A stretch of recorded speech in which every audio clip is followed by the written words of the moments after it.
Imagine having a health scare. You go see a doctor, and instead of getting the reassurance and the professionalism that you rightfully deserve, you're molested. And on top of that, you become part of a sex scandal that lasts more than 2 decades. This is what happened to two-time war veteran Stephen Snyder Hill. And here's our conversation.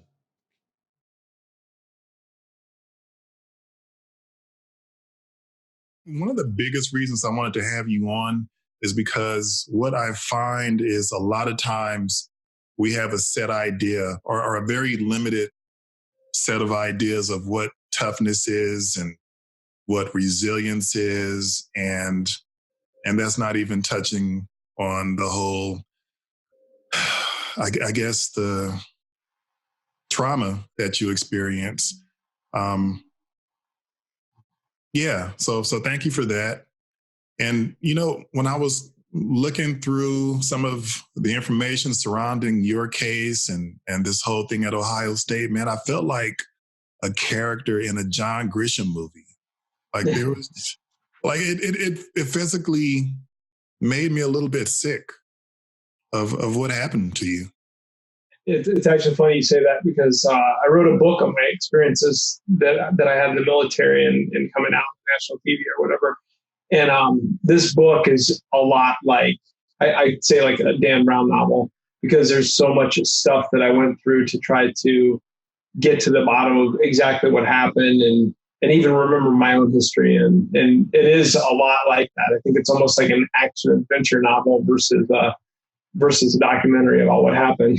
I mean, I found myself going deeper and deeper and deeper down the rabbit hole. And I just had to finally stop because I said, man, this is going to disrupt my sleep if I continue. Right. Definitely. I can feel that. So Ohio's pretty much a red state, correct? Yeah. Yeah. Hey, you know what? You know what's cool? For the first time, I'm allowed to talk politics if I want to. Because being in the military, I always had to refrain from that. I never could give a political view. Just because it's professional and it's because you don't want people from the military to think that you're trying to endorse something or that the military endorses it. And for the first time since I retired in November, now I can say anything that I want about politics and that it feels wonderful. So unfortunately, yes, the red state, but there are a lot of blue people here that are furious that it goes red. I think being here in California, that escapes us sometimes, and we have the tendency to paint with broad brushes. How do people, well, I guess when you were coming up in college, how did people generally treat people from the LGBT community? It's a good question. I think like anywhere else, stuff has changed throughout the years. Definitely in the 90s, we're not kind to gay people at all. I went through some of my stuff that I had saved from, there's so much to tell you, like activism in general, all the LGBT stuff. There was an instance in Columbus that when I first got out of the military, this kid wrote in the Leonard, which is the school newspaper, and he said, "I just want to thank all the gay people for leaving for the March on Washington this weekend." This was like in the 90s. He wrote this article in the paper, and he said, "For the first time, I didn't have to second guess the sexual orientation of the person sitting beside me." And he said, "And I got to get a glimpse of what the world would be like without gay people." And he said, "I didn't have to worry that I'd get a cut and get AIDS." And some of the most horrific crap that you've ever heard in your life, that now we read it, we think, Jesus, nobody would ever say that stuff because they know that they would be ridiculed or scrutinized if they did.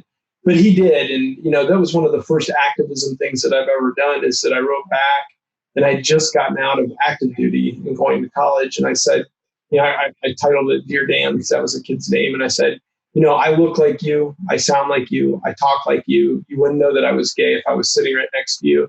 I said, I'm exactly the same as you. I said, except for one thing. I served my country, so you have the ability to say what you just said about me, and I don't want you to forget that. Let's dive a little bit deeper, friend. January 3rd, 1995, you had a health scare, right? Yep. And you feared that you had perhaps, was it like breast cancer, which some men are diagnosed? So it started out as just kind of a lump on my chest that hurt. And I was talking to a friend, and he said, men can get breast cancer, and that really freaked me out. A lot of the quarters that I had at OSU, I didn't have health insurance, so I couldn't afford it. So I would just kind of off and on the quarter decide whether I was going to get it. And that particular one, I did have health insurance.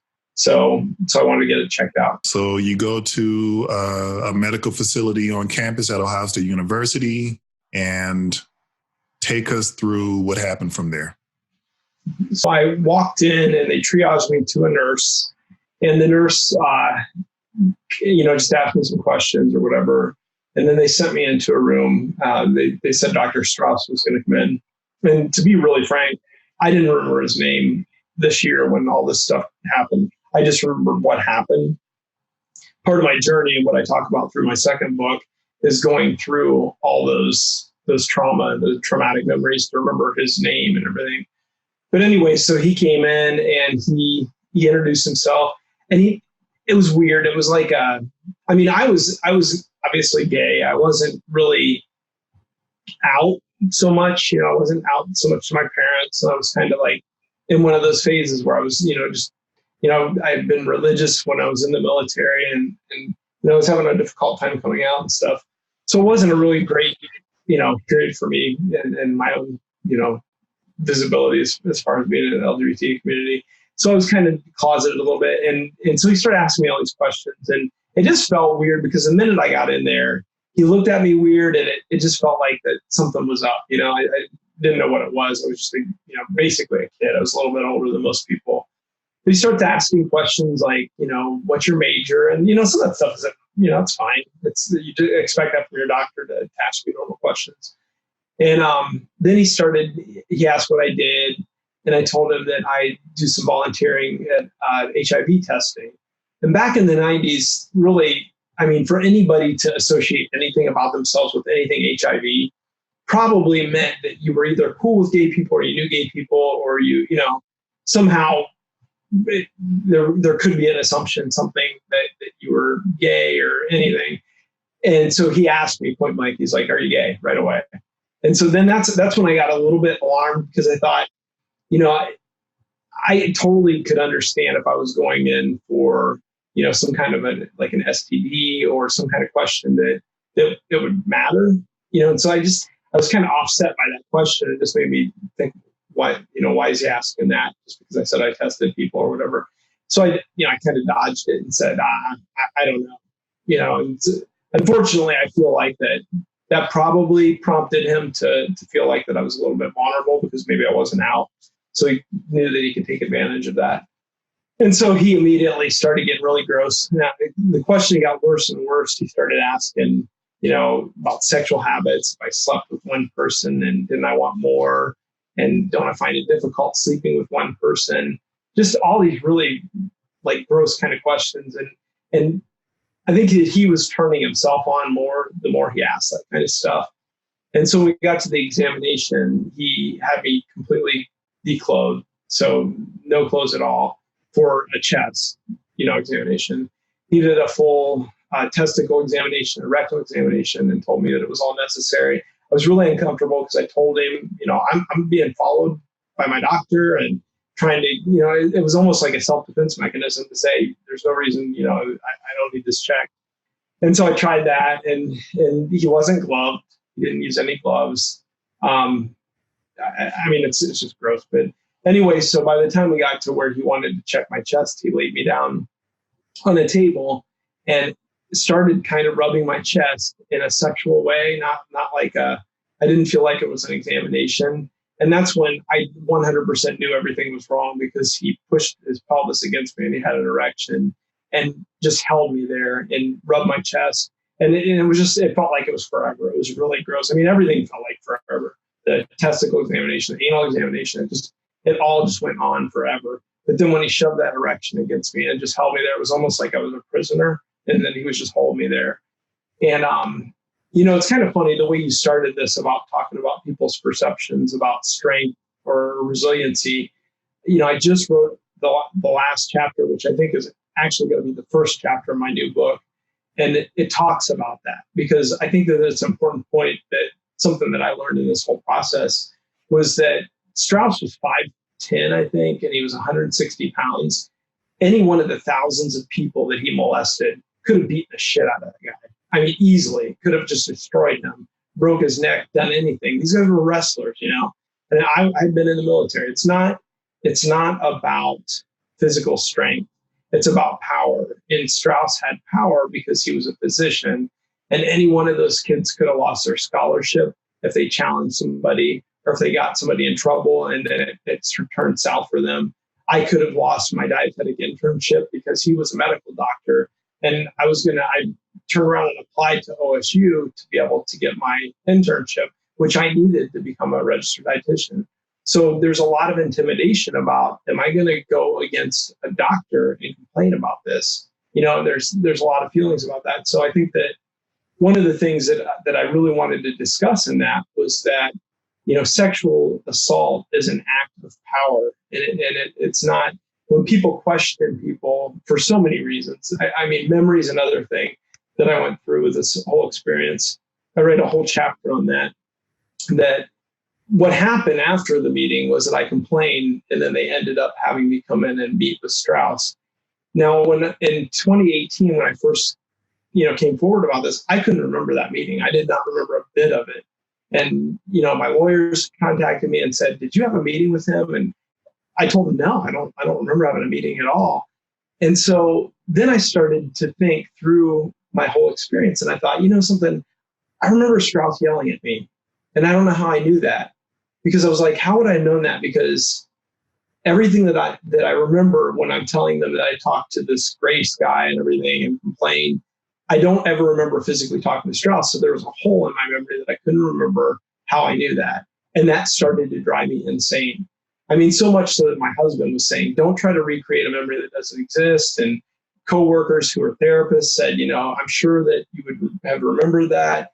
And I started doubting myself until the point, now this is where your John Grisham novel comes in, till the point where I was like, I've got to know. And it said, Perkins Coie, the investigators, had written me and said, you know, we've found something that said you went to a meeting and you took a romantic partner at the time. So instantly I started to analytically think, how am I going to figure out if I went to that meeting and what happened at that meeting and who I took? And so I went back and got into Excel, and in cell A2, I wrote my birthday.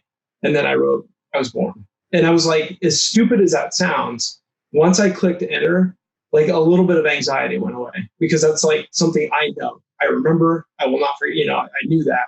So then I was like, graduated high school. Then I was like, started college, and when I got my first job and what car I bought. And so I started to go through anything I could, whether it was pictures or newspaper articles, anything, and anything that had a solid date, I would put it on that timeline and then start sorting it. So by the end of the time, I went right to that date of January 3rd, 1995, and went over and knew exactly where I was living, who I was dating, who I was friends with. And instantly, you know, I was like, okay, that would have been who I took to the meeting. And then I started calling all the people I was friends with and asking them if they remember me talking about it. And I worried that the guy that said that I was dating at the time, I had heard that he passed away. So I was like, oh crap, you know, I won't be able to talk to him. But then I found out through investigation that he wasn't passed away. He was in California, actually, and started to, you know, I contacted I got one of those background check apps and found out that he used to work at this place in Mansfield, Ohio, called them and told them it's really important that I get a hold of him. And they said, you know, we can send him your contact information. The next thing I know, I got a text, and all I did to not lead him is said, do you ever remember me talking about a doctor at OSU? And he responded, I was waiting for you to call me. I remember going to the meeting. He said, I'm not surprised that you called. And so instantly I called him. We had a really long conversation. By the end of the conversation, I was reminding him of stuff that happened in that meeting. And why that's so important is to understand when Dr. Ford or somebody comes forward and they're testifying in these capital hearings and people start questioning them and saying, why now? Why didn't you come forward earlier? Or how convenient is it that you didn't remember this? I really wanted to walk people through that experience. It's so much trauma, and you actually put it away. One of my coworkers said, you know, you put it away into a box 24 years ago and you think it's all nice and neat. somebody exposes it, and then now you're trying to get it to fit back in that box and it won't. And that's the trauma that you're going through. And 100% I agree with that, because, going through that traumatic thing of trying to remember that meeting and everything else it was crazy. And I was obsessed with figuring it out. Now I can tell you the color of the paint that was on the wall. I remember everything now. I remember what Strauss looked like. I remember him screaming at me. I mean, there were so many things that at first it was just like, it's 24 years ago. It's a quarter of my life ago. So no, I'm sorry, half of my life. I'm not aging myself that well. But it's pretty crazy, And so anyway, I complained the very next day, called. So the naysayers that say sexual assault victims are conveniently, are coming forward now, why, and ask those kind of questions. I waited one day and called them and said, this happened to me and it was wrong, and I want you to know it. And I asked to talk to the top person, which at the time was Ted W. Grace, which was a medical doctor who was the director of student health there. Told him everything had happened. He went and talked to Strauss, called me back and said he's denying everything. And so, I just got out of the Army, so I wasn't going to take no for an answer. So I told him, I said, that's not acceptable. Like, he did this to me at 100%. So Ted Grace arranged the meeting that I was just talking about, where he had Louise Dowse, which is another counselor that works there, me, Strauss, him, and then I took my boyfriend at the time because I wanted somebody to witness, because it felt, even back then, it felt like something's shady, because here I was a kid. They put me in front of these 3 doctors that weren't going to believe me or whatever. So I was like, I want a witness with me. So I took Brian with me. And so we got in this meeting, and Strauss in the beginning of the meeting was so cordial, and he was very, very jovial and introducing himself, kind of like he's going to a cocktail party or something, real arrogant, whatever. And then we started going through the allegations. I started talking about the things that he said. And a lot of them he would discount. He would say, well, it's okay for me to know his sexual orientation because that's part of the examination and that's medically necessary. And then when we got into some of the really inappropriate stuff, he just denied it. And then when we got to the part where I talked about his erection, that's when he slammed his hand down. That's something I just won't forget. And I couldn't remember how I knew that he yelled at me. Slammed his hand down the table and said, "You're just trying to ruin my reputation," in front of Grace and Dowse. And they even looked at each other like I don't know what to say or do, because that was just really awkward or whatever. And then now, knowing what we know about sexual assault, we think back and think, Jesus Christ, they put me in front of my abuser and then let him berate me. At the end of the meeting, they basically told me that I was confused and mistaken. And, it was just a misunderstanding was the result of the meeting that they gave me. And then fast forward to today, where we know, 1,500 incidences of sexual assault from Strauss, and, 300 people that have come forward. It just pisses you off. They're telling you, a gay man, that you're confused about an erection rubbing against you. He denied the erection. She said that she thinks that Strauss was just a very insensitive provider who asked questions that were just insensitive. And they protected him. They absolutely protected him. Now, what I didn't know back then, that now I know, I would have gone ballistic on all of them had I known the real truth, which came out with the Perkins report, that 2 days earlier, a kid complained about the same thing to that same doctor, Grace, who looked me in the eye and told me that nobody had ever complained before. That just, I can't tell you the injustice that makes me feel now, knowing 24, and I don't even know psychologically, I'm not a counselor, but what would that do to somebody's mind is that you're just finding out that not only were you validated, you were correct 24 years ago when you tried to do what you're doing, you find out that it happened thousands of times, 300 different kids, and then that guy lied to me. And it's just like, you just can't, it's like, I don't even know how to articulate in words how profound that is. And to find all that out and how upset it makes you. And I mean, it's consumed me to the point where, I think I sent you that timeline. I wanted to know everything. At that point, I wanted to rebuild everything that Strauss did and know every single person he affected and know exactly what happened, because I didn't trust anything then. The hierarchy is with Dr. Grace, who Strauss reported to. Dr. Miller was Strauss's supervisor, who was kind of on site the whole time, Roger Miller.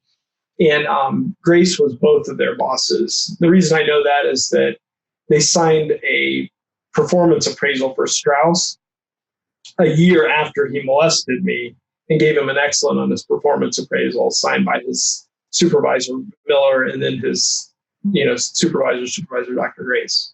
So after knowledge of him molesting 2 kids, he signed an excellent on his performance appraisal. It's sounding a lot like a cover-up. To what end is it? Is it to the end of protecting the reputation of the university? Is it money? What is your hunch? I'm going to be completely fair on all this. I'm never going to say anything without quantifying it. I'm speculating. I don't know. I don't have proof of anything.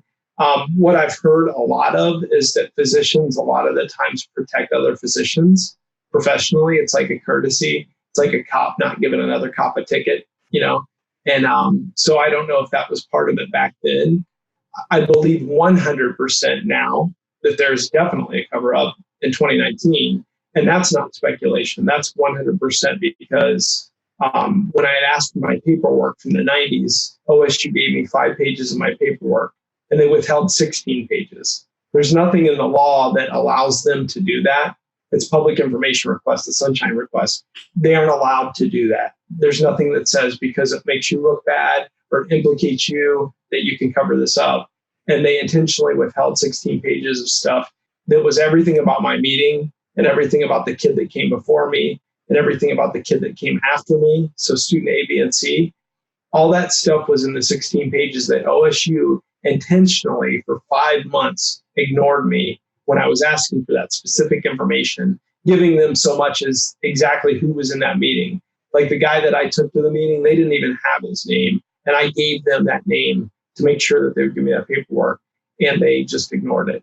So when I finally got really upset, and I emailed Dr. Drake, Michael Drake, the president of Ohio State University, the board of trustees, and the media, and copied them all on it. And I said, you guys are breaking the law. You either have to fill this public information request, or you have to tell me that this doesn't exist. And I want a response from the board of trustees why you're allowed to break the law. That night, I got an email saying, please sign these waivers. And I told Josh, I'm like, Jesus Christ, they're going to give me it. They're going to give me my paperwork. And that night, I remember looking at him and saying, you just watch. I bet you that they're going to release this all tomorrow. They're going to release the whole Perkins thing tomorrow. And by God, that's exactly what they did. At 9:36, they emailed my stuff to me. And at 10 o'clock, they emailed it to everybody. So they controlled the narrative. They didn't want that narrative out. And they were trying to strategize what they needed to do and how they were going to deal with it and all the stuff that they were going to do. And that's not right, because that's no different than what they did back in the 90s. There's no difference. What they did back in the 90s was that they wanted to control the narrative and cover it up. And the only thing missing about 2019 and Drake and the Ohio State University of today is another Strauss. They just need another scandal, another person in there. And then they'll justify, hey, let's withhold this. Let's not give this to him. We need to control the narrative. We need to do whatever.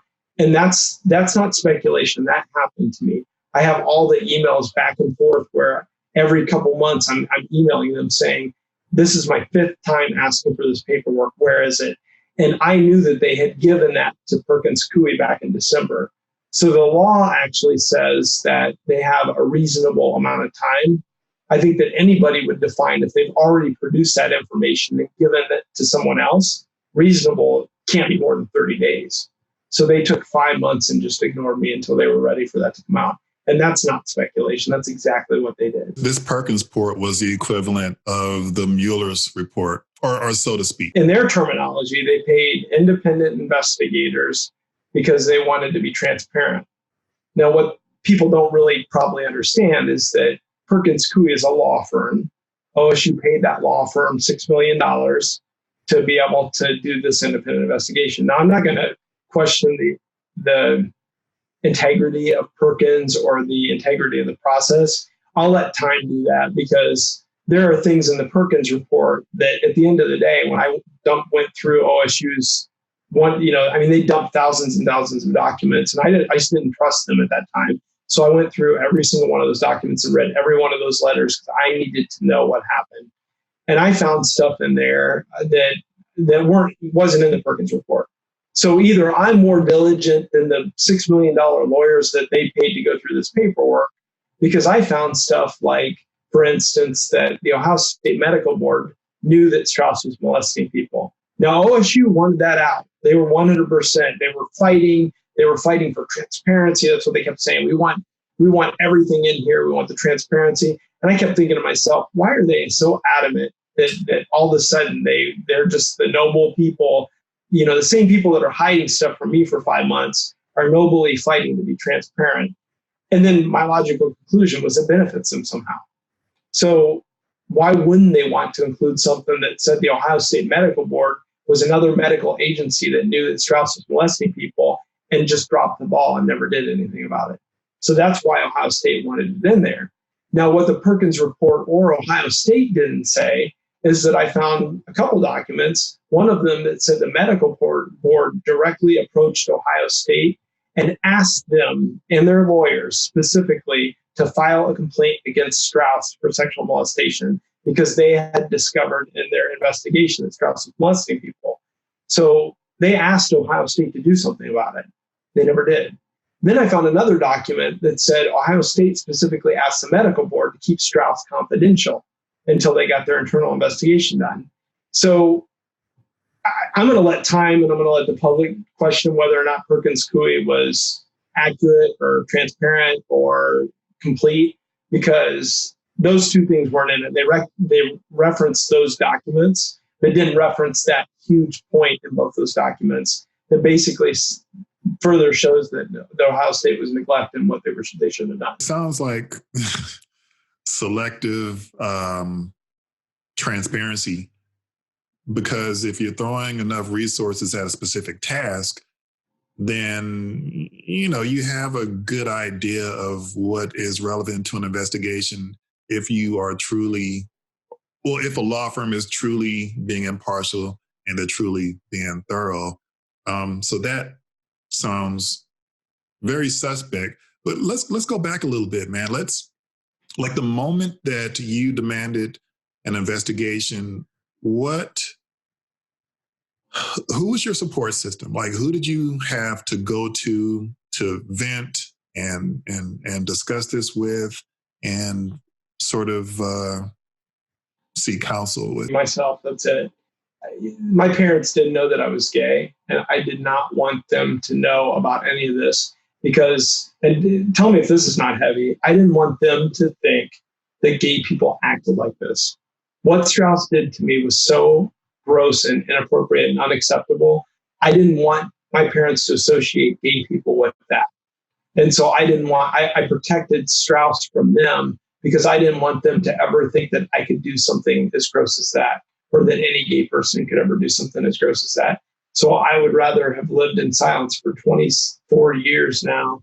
And I mean, my parents even asked me, recently, why didn't you ever tell us about this? And I told them why.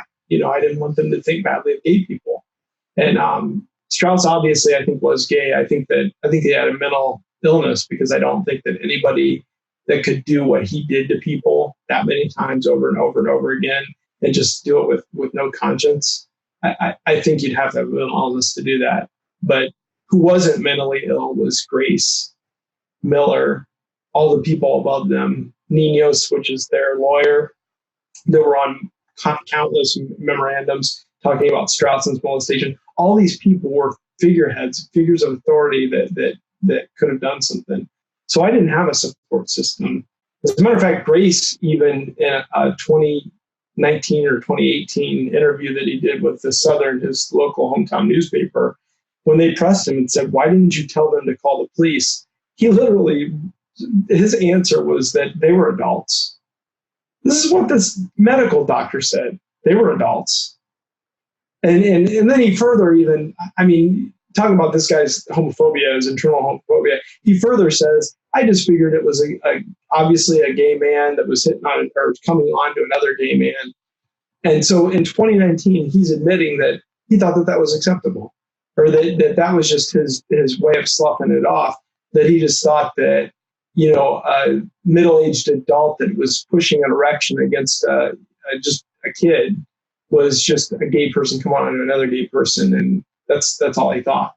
And I just can't. When I read those words in a paper, I thought, how can you even say that with a straight face and not just, you're disgusting. Like, you think that that's normal? You think that that's acceptable? What if a doctor rubbed his penis against a woman? Is it just a guy hitting on a girl? Like, what is wrong with these people? Like, I don't. And then this guy still works today. He works in another university doing the same job he did back at OSU.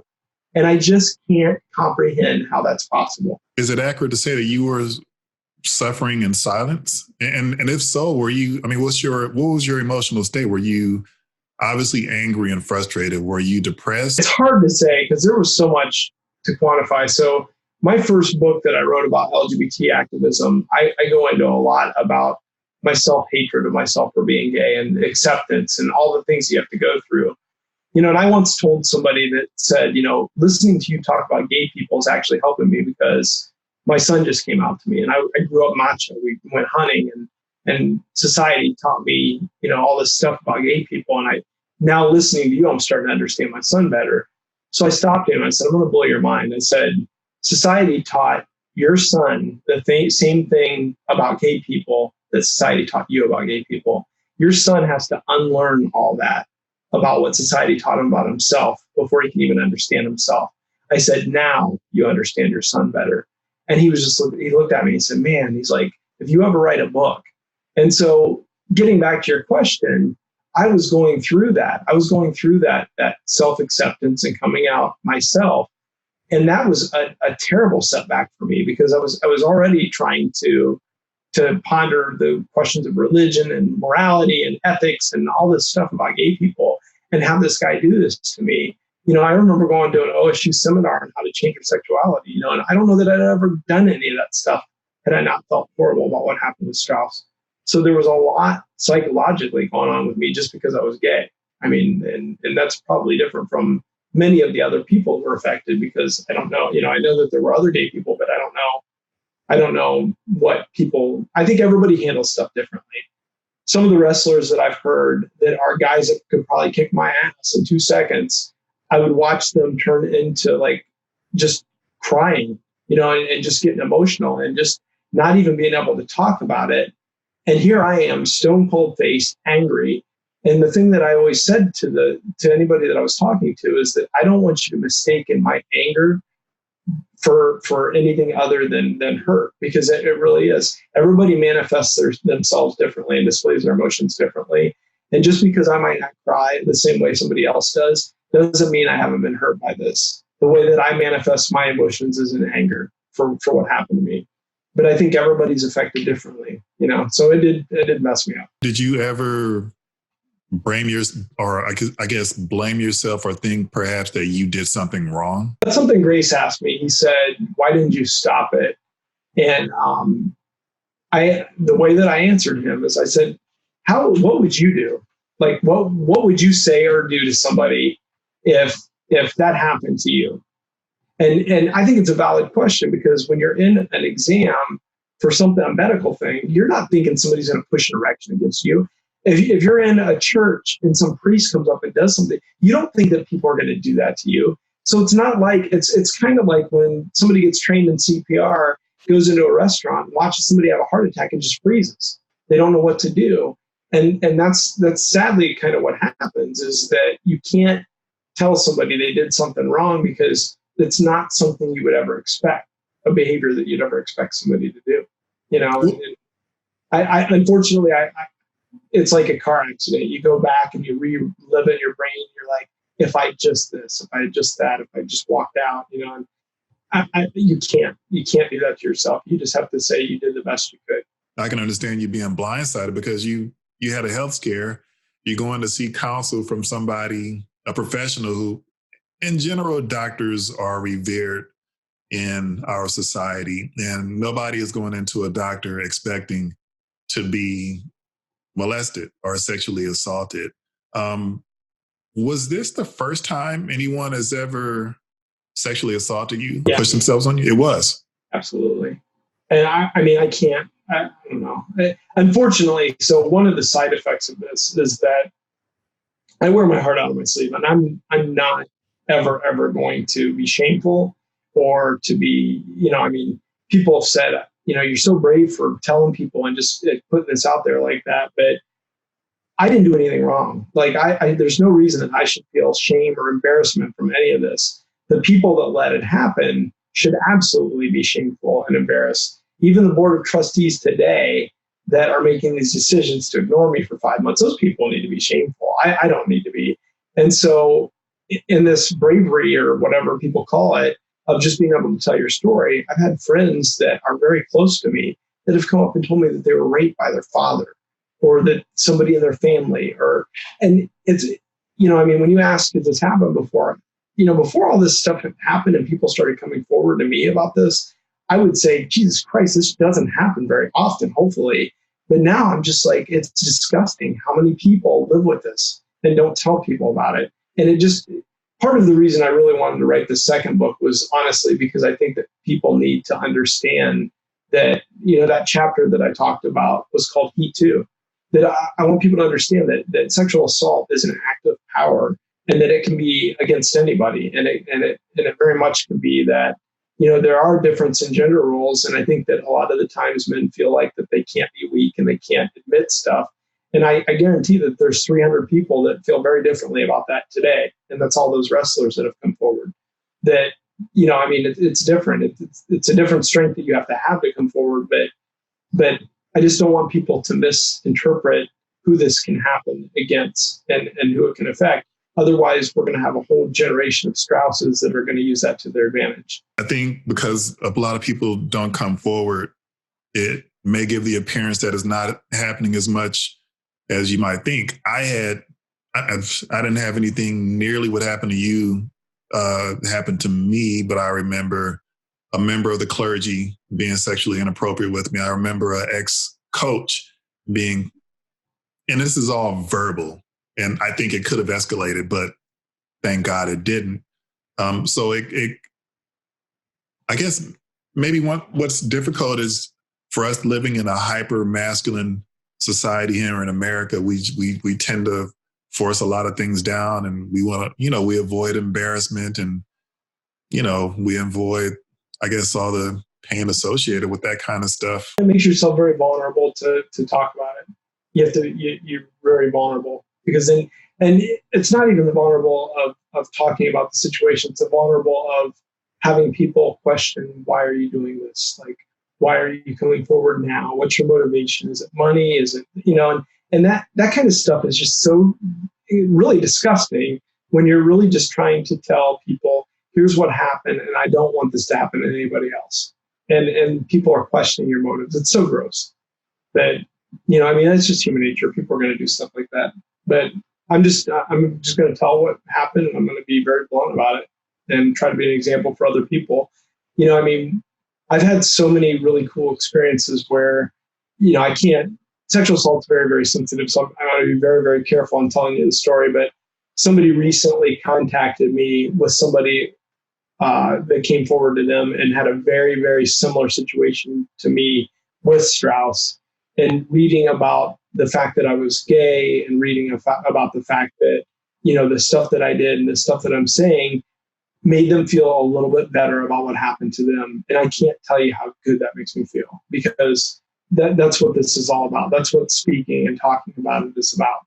I don't know too many people from California, but if somebody's listening to this and somehow this resonates with them and they're able to have the courage to come forward, then I've done more than I could ever hope, And so that's why I want to write this book, and I want other sexual assault survivors to be able to read it and identify with the same things that they're going through, and to be able to feel camaraderie about that and to feel that they're not alone.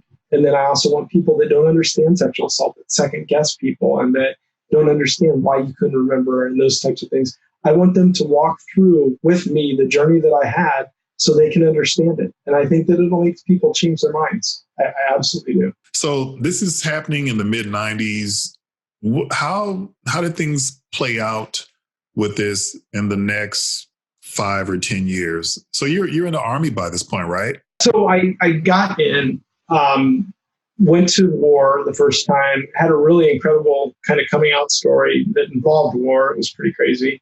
It's kind of why my whole LGBT thing is connected so much to the military. But when I came to terms with who I was, I guess I'll tell you about it. But was basically during a firefight in Desert Storm. And I am a fire support specialist. So I'm a 13 Foxtrot. So we were artillery. So we'd be out in the front lines and we'd call for artillery to go in and hit the enemy or whatever. And when artillery hits around you, it's kind of the same people that are doing our job and they're homing for fire on you. And so we had an artillery shell hit to our left and it scared the shit out of everybody. Like, I was 19 years old and I thought I was going to die. I literally thought, oh God, this is it, because it was an 80-hour ground battle. We were all tired and this big artillery shell hits. And so we're all panicking. We're trying to figure out what's going on. And it hits on the right of us. And basically back then we didn't have the technology that we do today with GPS like it is now. So you would kind of hone in on people like that. You go left and subtract and keep going until you hit them. And so there was a second when I was 19 years old that I thought I was going to die. And I sunk down into my track. I just closed my eyes and I just waited for that shell to hit. Kind of like somebody maybe if their life was flashing in front of them. And I just waited and nothing happened. And I opened up my eyes and I saw a picture of my brother and his girlfriend that I had sticking up in my vehicle. And I just instantly started to cry. I'd never admitted to myself before that I was gay. But when I saw that picture, I realized that entire time that I've been alive for 19 years, I denied myself the truth that I was gay and that I'd never loved anybody. And I thought I was going to die without ever doing that.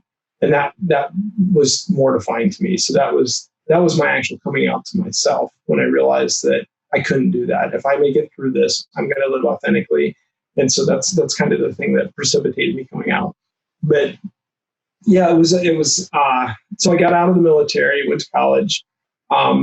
Really interesting stuff happened. Like a couple other neat stories are that, when I was in Germany, we got to go to Dachau. I got to go to one of the Holocaust camps. And it was kind of interesting because, I could care less about history back then. I was young and didn't really care as much about history as anybody else. And went to this thing, but my family was, weren't well-to-do, so they were never going to travel. My mom loves history. And I was kind of like, this is really cool. I can actually kind of take pictures and share with her kind of what I got to see and tell her that I actually went to a Holocaust, camp, not a museum, like the actual place where this actually happened.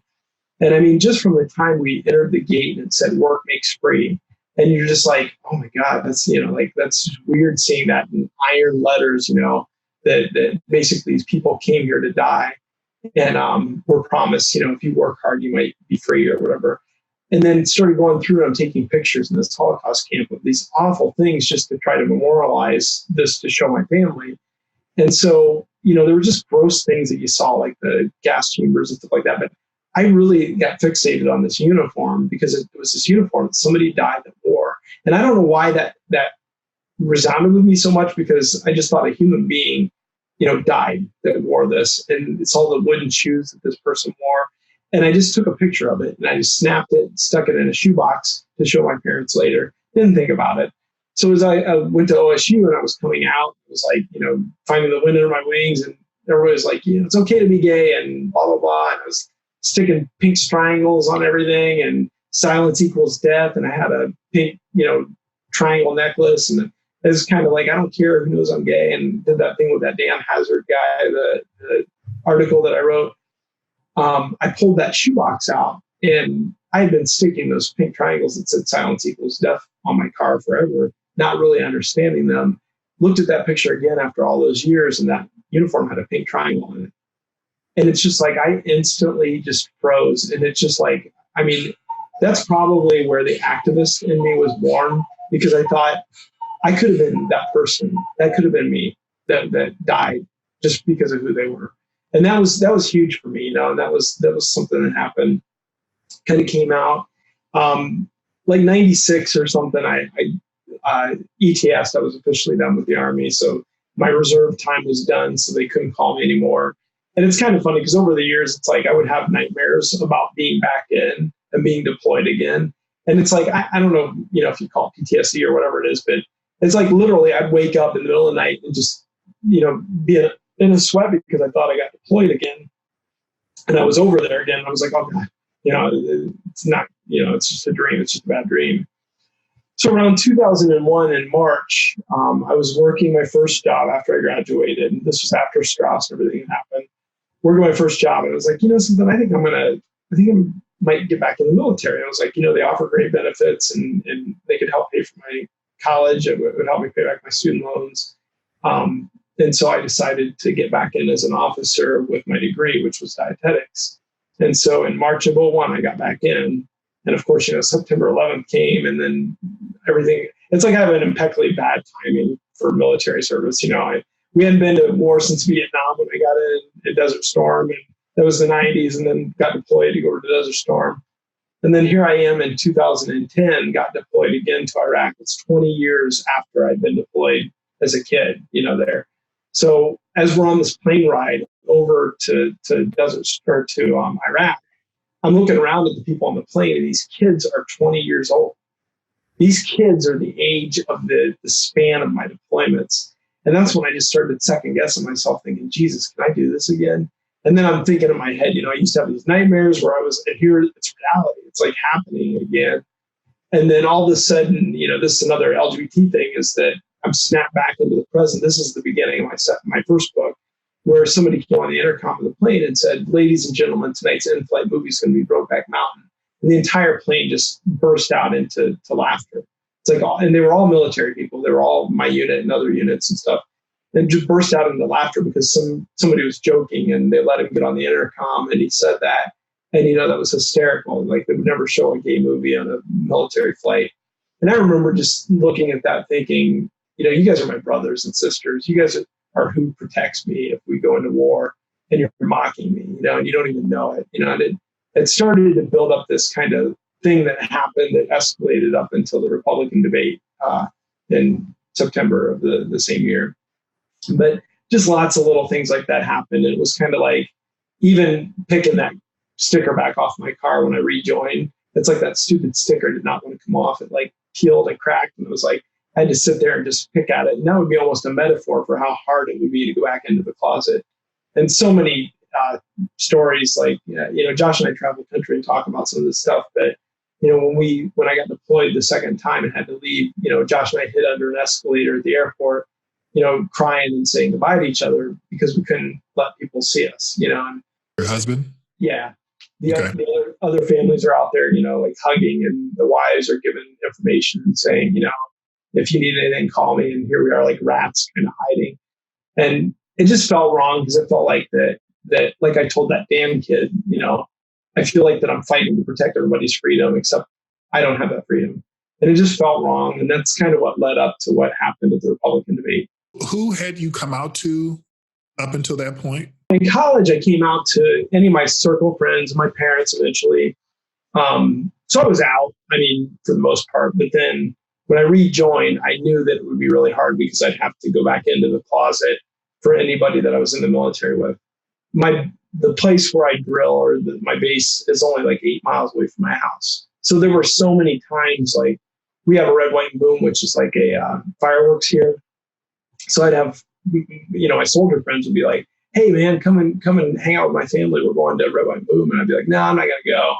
And then I would go down with my boyfriend and my friends. And then, I'm sitting there watching the fireworks, and like, God bless everybody that serves their country and protects our freedom. And I'm just sitting there watching that and thinking, I have to hide who I am to be able to do this. And it just felt really wrong. And then when we were walking back that night, I was complaining. I was like, it's such bullshit that you have to lie who you are to serve your country. I'm like saying all this stuff. And then all of a sudden somebody kicks the back of my leg, and it's my friend who invited me. And I was like, oh shit, and I grabbed the girl that was with us and introduced her like she's my girlfriend.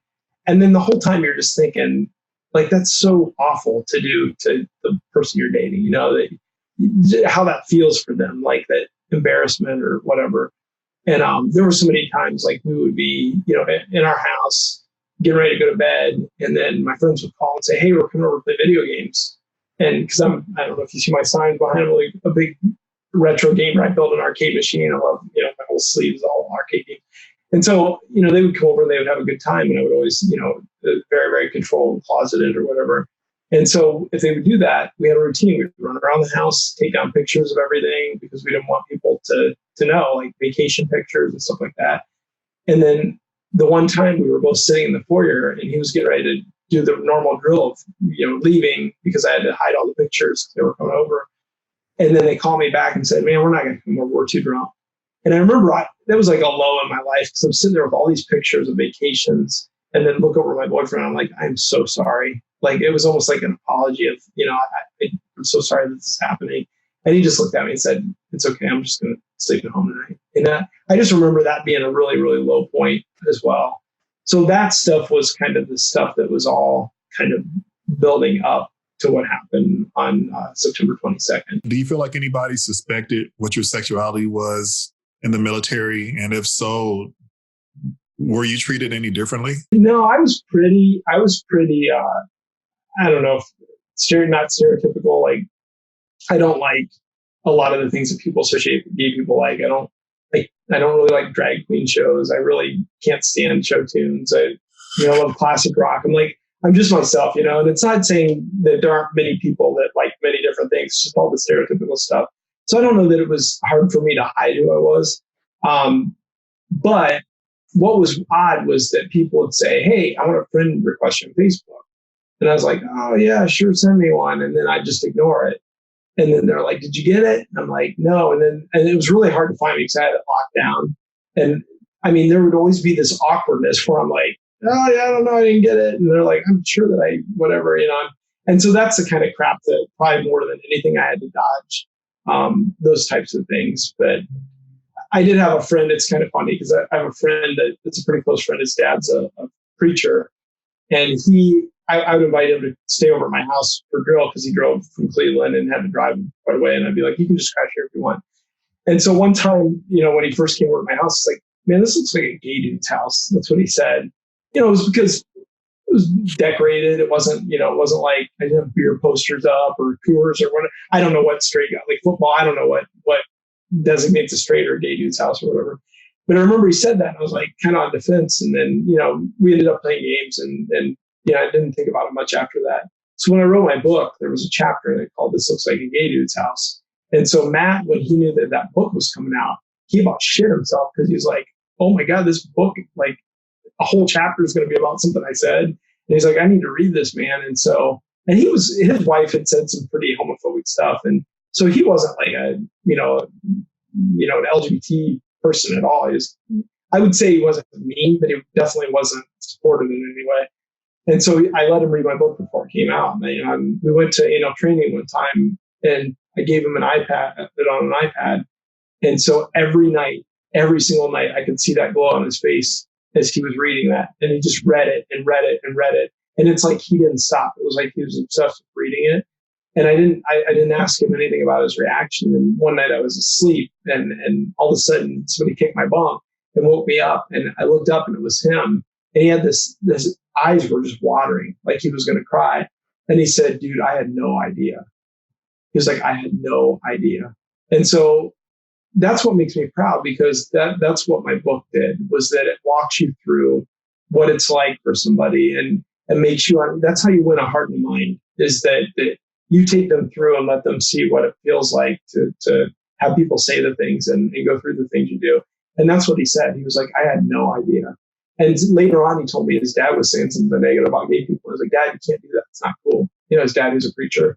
And so he stood up for gay people. And I think that that's the way you do it, that you have to tell your story. And that's no different with the Strauss thing or sexual abuse. I think that I always say, trust the power of your voice. You have to do that.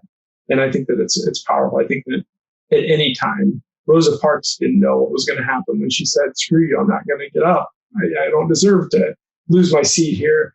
Nobody knows what could happen just by standing up for yourself. Is there an emotional cost to shutting off such a big part of yourself, like you being in the military? Again, hyper masculine environment. It definitely wears on you. I mean, I would say the cost of it manifested itself into why I came out on national TV at the Republican debate, is that it built up to the point of, I mean, when I was over there the second time and going through all these things where you're hiding pictures and you're lying and you're like talking low on the phone and you're not putting names, like, my computer, I couldn't put a picture of my family on there, nothing. So it just builds up to, that you just feel like this isn't fair. It's not right. And people just need to understand that. Oh, it is very exhausting. As I'm going through all this stuff, I opened up the paper and it said, hey, they're going to repeal Don't Ask, Don't Tell finally.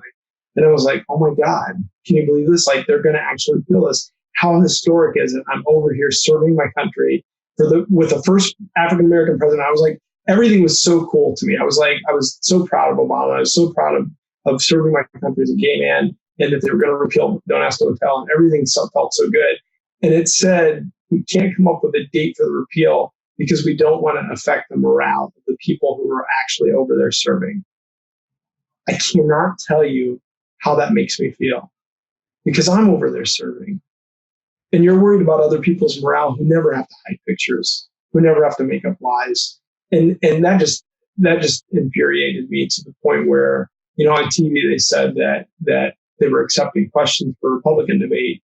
And so this is how me and Josh work, is we were on Skype, and I said, wouldn't it be amazing if somebody who was actually gay, actually serving, asked a question of, hey guys, I'm over here. Are you going to kick me out?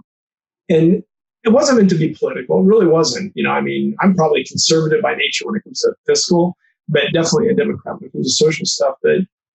But I just thought, wouldn't it be amazing for people to actually see a living, breathing human being that's this hypothetical of, we know gays serve, that I want them to see my face and know that I'm here. And so we sent in the question, and I did not show my face at first. I just cut it off and hid my identity. And Google wrote me back and said, we want you to show your face. And instantly I get an email from Google. I'm like, who gets an email from Google? I'm like, what the heck? And then I open it up and it said, Don't Ask, Don't Tell is going to be in effect, so we'd like you to show your face. And I instantly said, no, I'm not interested, because I didn't want, this has never been about me, and it never was intended to be about me. It was just about what I thought was right. And that's when, Josh is like the fuel to my fire. He's like, but if we don't ask that question, people could get kicked out if they come out. And he starts egging me on to feel like it's the right thing to do. So we did. We re-recorded the question. And on November 22nd in 2011, I went on national TV and said, in 2010, when I was deployed to Iraq, I had to lie about who I was because I'm a gay soldier and I didn't want to lose my job. Under one of your presidencies, do you intend to circumvent the progress that's been made for gay and lesbian soldiers in the military? And I hit send, and they showed it on national TV. And I got booed at a Republican debate. Booed by the participants? The audience. Participants did not stand up. At the time, it's so funny, the behind the scenes of this all that went down, it was like, I think it was 9 o'clock at night, Josh's time. It was 5 or 4:30 a.m. my time. And I'm sitting there watching this, and it went to a commercial. She said, next we have social issues. And I got on Skype and was like, Josh, do you think that that's us? Or are they going to actually show it? And my heart's beating a billion miles a minute because I wasn't out. None of the thousands of people that I was over there in a war with knew that I was gay. And I was about to see myself on national TV in front of the entire world announce that I was gay. And, Josh was home doing cartwheels when the question came on. And here I am just scared crapless. And I'm like, Jesus, what did I just do? And then when I got booed, I remember that was real. It made me sick to my stomach because I was like, did I just get booed? I didn't know what I did wrong, by asking a question.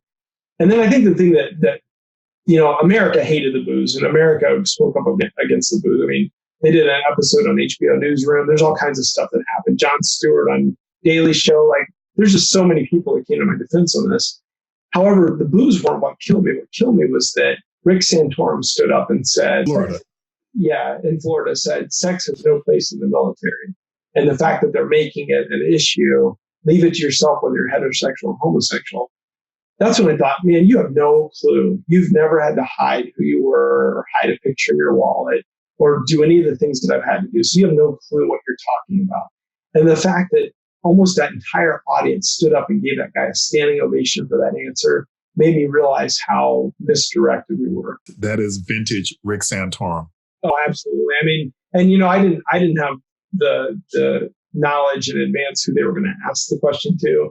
I directed it for any of the responders.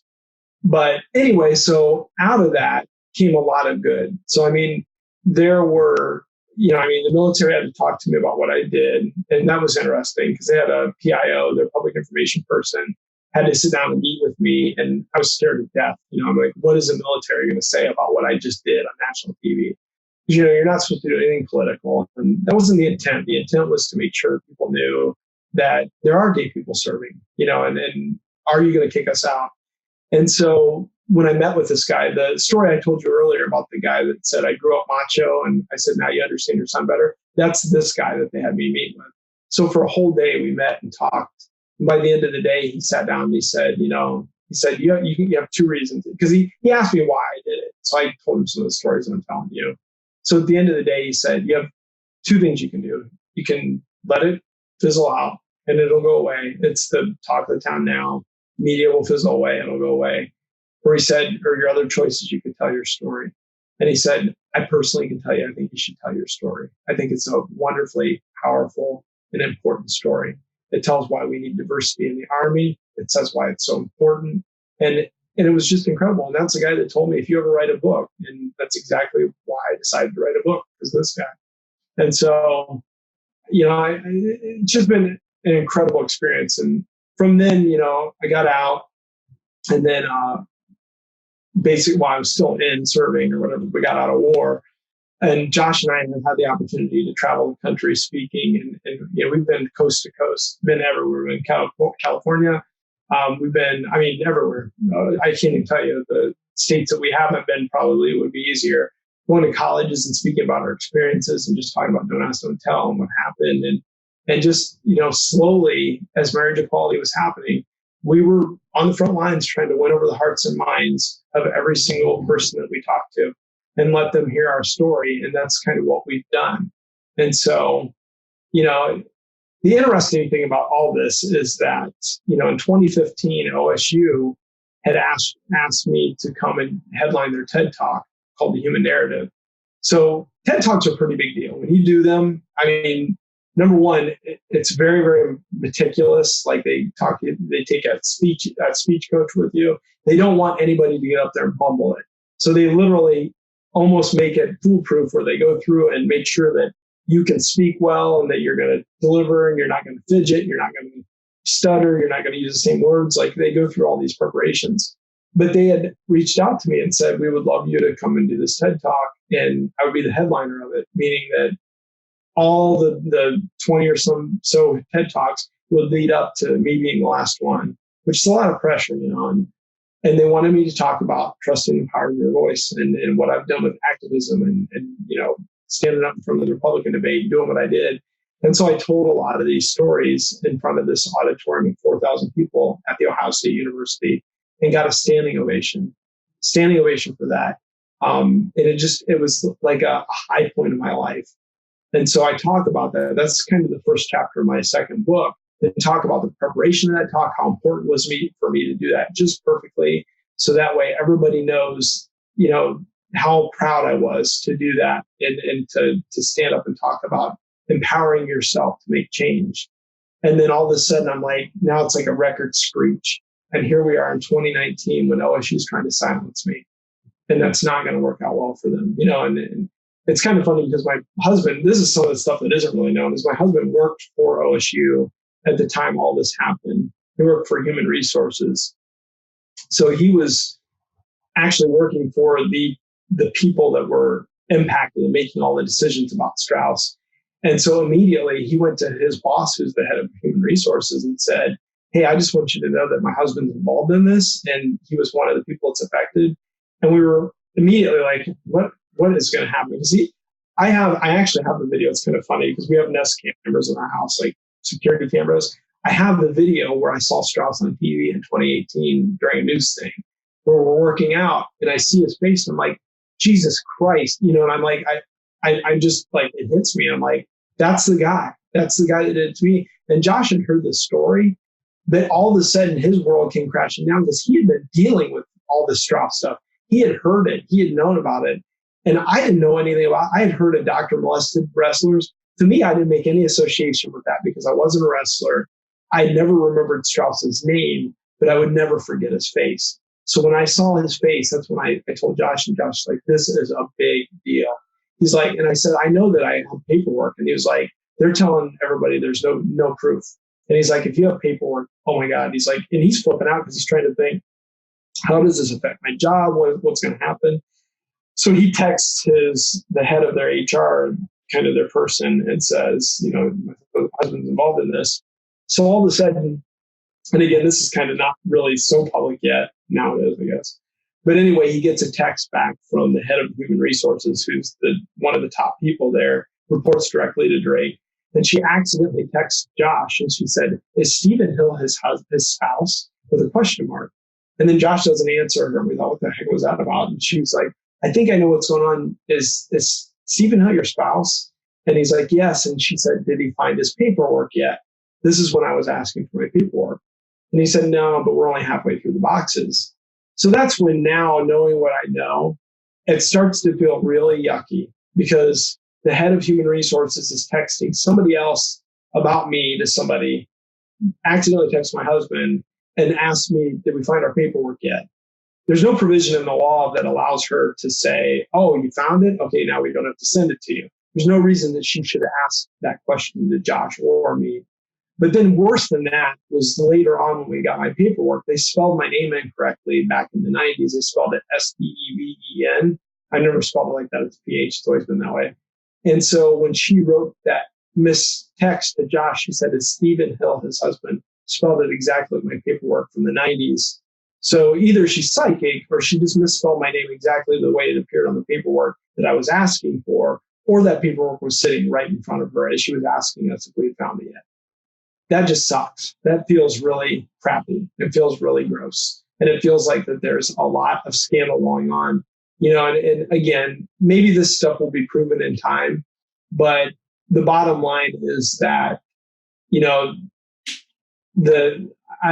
just think that the circumstances look really, really bad for them, that this stuff, they would have to explain to me, why they didn't give me that paperwork for 5 months. They'd have to explain to me how she psychically knew I was the Hill and not the Snyder, because Josh has always been Snyder Hill. So somehow she guessed that I was Stephen Hill, that my last name was the Hill part, if she didn't have my paperwork in front of her. So if they were as transparent as they were telling the public they were, and they had nothing to do with anything with the investigation, and that was all Perkins Coie, and they were just having them do all the work, and they were hands off, there's no reason she should have known my name, Stephen Hill. She should have known it. She wouldn't have known if I was the Snyder or the Hill. The fact that she nailed my name exactly like it was on that paperwork from the 90s makes me think it was sitting right in front of her. And I just think that leads a whole level of shade that OSU would never want people to think about, is to think that the head of their human resources had my paperwork sitting in front of her asking me if we had found it yet. Feels really dirty. Well, I've always worked for big organizations and big corporations. One of the things is that when there's a thing or there's a scandal, there's a lot of coordination that's happening with the legal team, PR, business leaders. So they're crafting messaging, very deliberate decisions on what's going to leave the doors, what's going to, make it out to the public. But what I'm wondering about is there's this long gap from when you had that incident with Strauss. Like when this resurfaced, how did that land on you emotionally? Oh, there's no way to articulate it in words, because you just, I didn't have any motivation back then. My motivation was to make sure it never happened to anybody else. And I made them promise me 3 things from the 90s. I basically said, I want you to promise me that this has never happened before. I want you to promise me if it ever happens again, that you're going to contact me, because I'll make sure it never happens again. And I want you to make sure it's documented in this file. And as a kid, but I was out of the military, so I was a little bit more mature than other people. I made them promise those 3 things to me. And I've got that on their letterhead from the 90s. So now when society and public was questioning all these survivors that were coming forward, Mike DeSabato and Brian Garrett, and all these other kids that were coming forward, and they were just tearing that Mike DeSabato apart, talking about his credit and his motivations, and he's got a bone to pick with the university. And I felt bad for the guy. I didn't know him, but when they're really kind of discrediting these survivors for coming forward, I have this proof that says, hey guys, everything that they're telling you is a lie. They promised me that they would contact me. They never did. They promised me that this had never happened before. They never did. I'm like the worst nightmare for them in all this, because I basically validated all those 300 people that have come forward that, just like me, suspected something was going on. But just because I had the wherewithal to ask for those things back in the 90s, I can't tell you how important that is today, because I don't think we would be here today. I honestly don't. And again, I'll disclaim this is my speculation, but I think that if I didn't have proof on letterhead that said that they lied to me, that they basically covered it up back then, I don't know how this investigation would have actually turned out. Whether it would have come out to be, we're just getting a lot of people's words against other people's words. And I honestly think, when I first came forward, I talked to the Perkins Coie people and I said, my name's Steve. It was Steve Hill back then. I think that this guy might have been somebody. And she wrote me right back and said, Steve, we're so glad you came forward. We were hoping you would. Yes, and in short, we've got some of your paperwork from back then. So immediately I said, well, I want it. I want my paperwork. And she said, no, we can't give that to you. And so then I did a public information request to OSU and got it. And so it just felt really, really shady from the beginning. Then I started asking questions of the media. I said, why aren't they reaching out to people? If this investigative team had what I have in my hand, in their hand, there should be no reason, if they were really, truly, transparently trying to find out what happened, that they would not have contacted me. Because if they lied to me 3 times in this. In the Perkins report, the only person that they quoted that they know that OSU lied to was student B, which is me. So I'm the only person that was documented that OSU lied to them, that had documentation that they lied. I think that if that documentation went to surface, everything would be different. And I can't help but think that just when you're talking about institutions and the legal processes, that somebody had to be like, Jesus Christ, he came forward, and that was a bad day for them, which I don't care.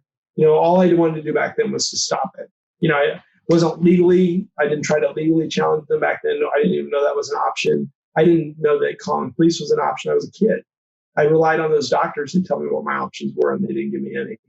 And so now I am their worst nightmare. And now I will stop at nothing until it comes out. And I just talked to an author that's doing a book called Institutional Indifference. I don't know if that's the title of it. But basically, it's this book that talks about what you're talking about. We all work for places that all do damage control. Totally understand that. I can't fault OSU for trying to do damage control. They've got a reputation to protect. I 100% understand that. But withholding information for 5 months and doing things that they did, that crosses a level for me that I think is just unethical. And I think that it's really dirty. And I think they need to be exposed for that. But I can tell you, if Drake would have come on TV early on in this as the president of the university and said, okay, so my job as your president of your university is to protect our university, is to protect our reputation, to protect our sports team, to protect our employees, and just to make sure that our financial assets are protected. That's my job. Somebody's just come forward that told me our university did something horrible to them at a time that I wasn't even here.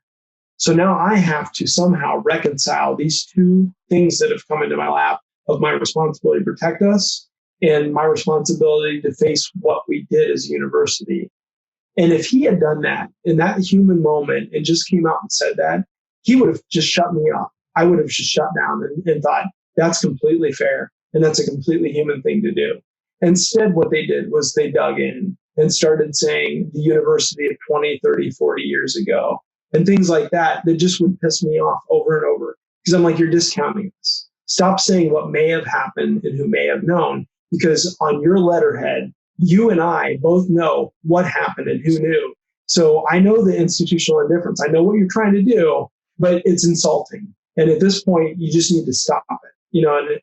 And so, I mean, I totally get it. I get the damage control, but they've just bumbled this and they've screwed it up. And now that they absolutely are going to regret it. A lot of people in your position just want things to end. They want to go away. And I saw some of the immaculate notes and the way you organize a lot of the documents that, yeah, that doesn't work to their favor, but good for you for doing that. Another interesting point through all this is at some point in the past, I think, is it Congressman Jim Jordan at Ohio State University? He was an assistant wrestling coach. Yeah. Now, is it true that he denies having any knowledge of all that stuff going on with Dr. Strauss? Well, I'll probably expound on that. He doesn't just deny it. He almost crassly denies it. He just discounts it. He's like, it's the way that he does that is probably my biggest issue, because here's the thing is that if anybody thinks that there's going to be some epiphany that Jim Jordan's going to have and going to say, yes, I knew, you're crazy. He's never going to do that. That would never be smart of him to do. He's never going to admit that he knew or that he didn't know. He's not going to ever do that. But the thing is that a decent human being, if asked, did you know about this? Knowing what we know now with 3,000 people, or I'm sorry, 1,500 people, that 1,500 times that guy molested somebody, 300 people at least that have come forward, and how many people haven't come forward? If you knew that as a human being and you knew that you were directly responsible for these kids who were being molested, then you need to take some ownership and say, Jesus Christ, I'm so sorry if I didn't do something, or I feel partly responsible that I didn't do something. For somebody to just be that close to all those wrestlers and then just to say, no, didn't know anything, and here's the thing is that, again, I'm not going to challenge his morality or his answer.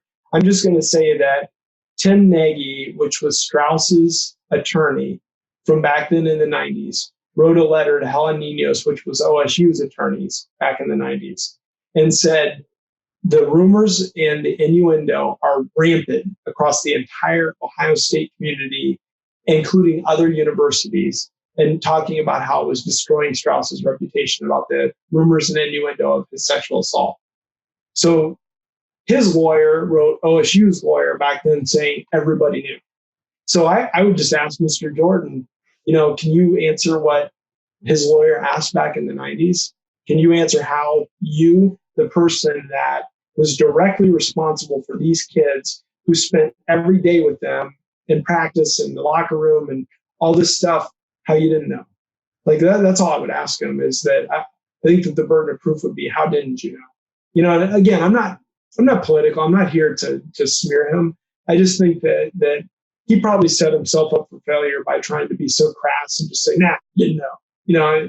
Now you're going to make us all question you more, because now we think that your answer probably deserves a little bit more looking into, because how didn't you know? And don't you have any regret for not knowing, since you directly supervise these kids? It's a surprising statement, and it's not surprising. It's not surprising to hear or to see that position from a politician. What is surprising is for anybody who's been on a college campus, for anybody who's been in a sports locker room, how rumors spread and how quickly they spread and the depth at which they sort of travel in terms of people understanding, especially something of the magnitude with a big sexual scandal. So it's surprising, but not surprising for him to take that position if that's what he said. How is this investigation still ongoing? So the investigation is over. They released a report in May. Then here's some fun stuff. I'm not making any of this up. I only quantify this because in some John Grisham novel, you might suspect that, wow, that was a plot twist. But OSU in 2018, when all these survivors were coming forward, released Strauss's personnel file as an attempt to be transparent. Right away, released it, put it out there. You can download it, 228 pages that said that he was a shining, perfect employee. Not one reprimand, not one mention of my complaint or anybody else's complaint, not one mention of sexual assault, nothing. 228 pages that they cherry-picked and released to the public to call us all liars at a time when we needed the public to believe us. Then Drake just released, after Perkins, a official letter to everybody and said, oh, we just found a box of stuff in a move to Means Hall or whatever, and just discovered another box that has some more documents in it. And here are the documents, you can download them. And we turned them right over to Perkins, and we found a box. Wait, so, who's Drake again? Is that the president? Yeah, we found this box. I'm like, what? You paid $6 million for a law firm that handles legal stuff for Amazon to go through and find every single thing, and you just found the box after it's all released? And so I started going through all the stuff in this box, and one of the things, it had a lot of his personnel files in it. So somehow some of the personnel files got separated from what OSU transparently released release and got shoved into another box. And one of those papers said that his appointment was terminated. So then I'm just like, okay, again, like Jim Jordan, now the burden of proof on you, OSU, to say, had you found this box and released everything in his personnel file, I think the media immediately would have probably said, oh, wait a minute, it says something about a terminated appointment. What does that mean? And started questioning and started to believe the survivors and put a lot more pressure on OSU. But instead, some things got, just mysteriously put into one box. And they said they went through 350 boxes or 3,500, 35,000. I don't even know how many pages of stuff. Never found anything. And this one box turns up after the report, and then he releases it.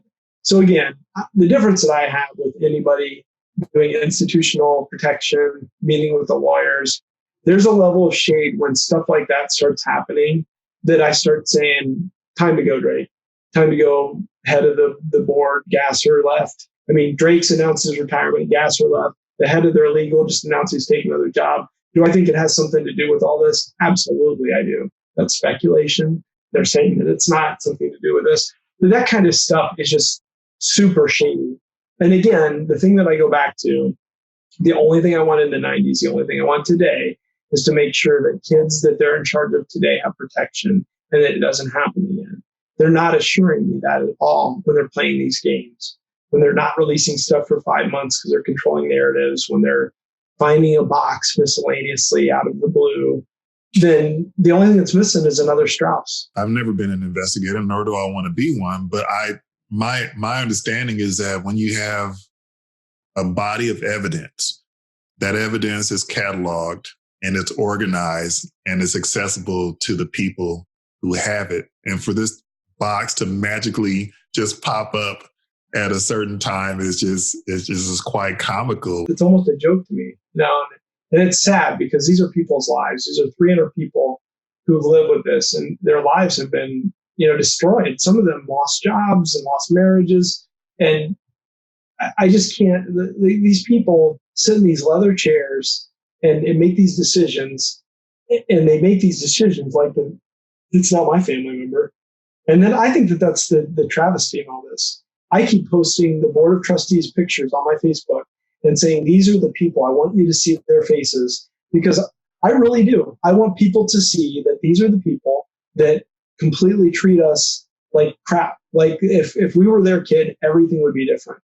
And I want them to be called out. I want their faces to be called out, and I want them to be shown to the public, and then they can live with that. I don't feel like they've received the appropriate amount of judgment. No, because if they had received the appropriate amount of judgment, they would be doing the right thing. They wouldn't be discounting people. At the same time, here's an irony, is that the OSU Leonard in the newspaper, that they released an article, and it quoted Michael Carpenter, which is OSU's lead attorney that's fighting all the survivors. And the quote was that he said, "We are not being dismissive of the survivors." And then the headline of the article was, "Ohio State moves to dismiss the lawsuit." I just took a screenshot of it. I'm like, here you go, guys. I just want you to see this, because it actually, that institutional indifference, these people that sit in the chairs and make these decisions, it's like, I just want to be in there and have common sense. Then the other thing is, on a Friday night, OSU releases to the media and says, we are going to be the leader of the sexual assault task force. Do you believe that? Oh, well, here's the thing, is that they release that on a Friday night when the media really can't respond, because they know that that's, the time to release stuff when nobody can do anything over the weekend. And so all the news stories that came out, I made clips of all these. I took all of our local channels and clipped where they were talking about this story. And they said they haven't provided any details of the sexual assault task force or what it's going to do or who's going to be on it. And I just clipped all those together and just released that video. And I was like, this is hilarious, because the media are onto OSU. Because what they do is they release something on a Friday. Sounds really good. They sit in there, the board of trustees sits in there with their leather chairs, and they said, oh, it's sexual. Yeah, go with that. Go with that. Sounds good. Release it.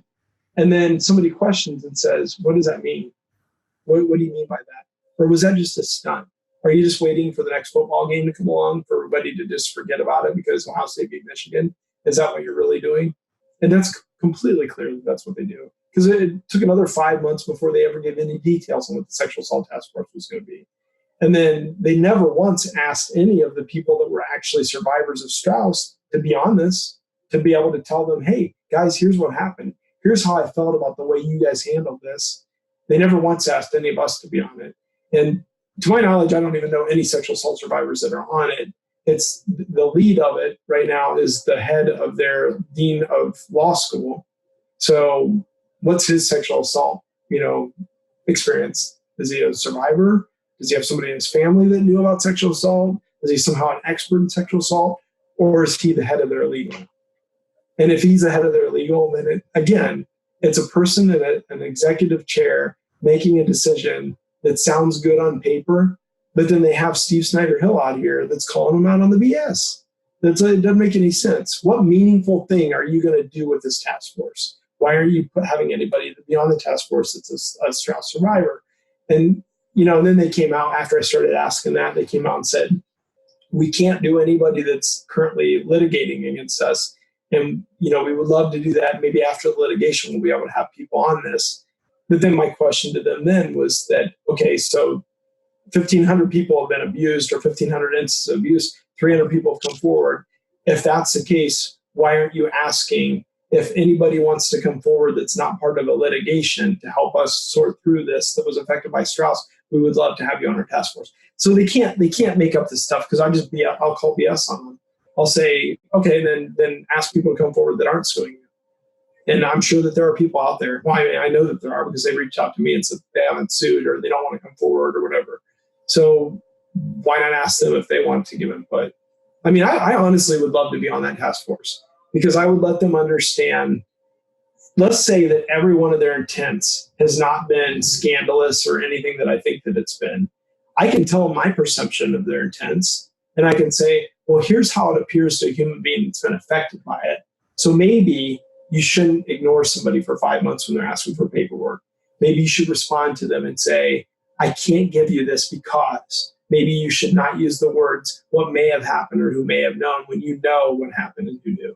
There are a lot of things that I think that constructively I could probably help them be a better university.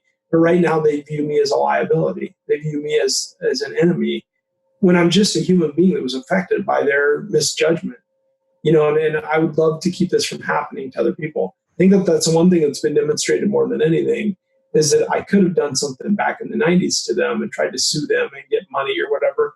I didn't. All I wanted to do was to keep it from happening. And I think the reason I'm so pissed off now is not only did I find out that I failed in doing that, but I find out that I failed in a huge way. Brian Garrett is a kid that happened after me. He would have never happened had they stopped and listened to me. And it's like that kind of stuff just infuriates you. And then now you're like, I'm not going to give you an inch. So they probably think I'm unreasonable and an awful person for how I won't give them an inch. The frustrating thing is when you have scandals like this is, there's a lot of orchestration on the part of the corporation or the institution. And then there's a pageantry of the press conference and we'll make things right. And we'll make sure this never happens again. And then when it's all said and done, it happens again. And they really didn't do anything of substance to prevent it. You spoke, didn't you speak to some government body? And I don't know if you were testifying or just sort of giving your account of it. What happened with that? There are two major kind of lawsuits going on. One of them is ours that they're going on their Title IX. And basically they're saying that statute of limitations, I think if I understand it right, our position is the statute of limitations, we completely understand it and we understand why it exists.